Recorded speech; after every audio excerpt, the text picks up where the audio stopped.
નમસ્કાર દર્શક મિત્રો, હું છું અર્પિતા પટેલ. આપ જોઈ રહ્યા છો પબ્લિક ઇન્ડિયા ન્યૂઝ ગુજરાતી.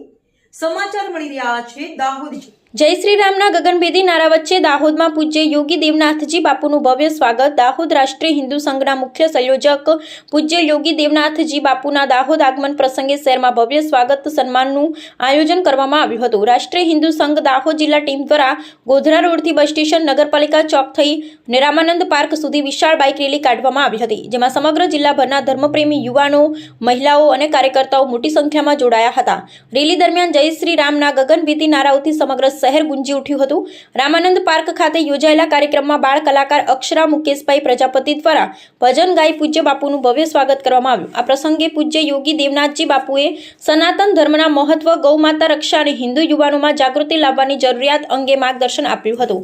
તેમણે હિન્દુ સમાજને એકતા, જાગૃતિ અને સમરસતાનો સંદેશ આપતા યુવાનોને સનાતની મૂલ્યોના રક્ષણ માટે અગ્રેસર બનવા અપીલ કરી હતી. કાર્યક્રમમાં રાષ્ટ્રીય હિન્દુ સંઘ ગુજરાત પ્રદેશના પ્રચારક રિંકેશભાઈ પ્રજાપતિ, દાહોદ જિલ્લા અધ્યક્ષ મહાદેવભાઈ દામોદર, જિલ્લા સંગઠન ટીમ, મહિલા ટીમ, રામાનંદ પાર્ક સ્વયંસેવકો તેમજ દાહોદ જિલ્લા ગૌરક્ષક ટીમના પિન્ટુભાઈ કલાલ અને તેમની ટીમ ઉપસ્થિત રહી હતી. સમગ્ર કાર્યક્રમ ભક્તિ, ઉત્સાહ અને હિન્દુત્વની ભાવનાથી ઓતપ્રોત રહ્યો હતો. સત્ય અવાજ, જનતાનો વિશ્વાસ. પબ્લિક ઇન્ડિયા ન્યૂઝ, જસુભાઈ ગણાવા અને અમે સત્યની સાથે.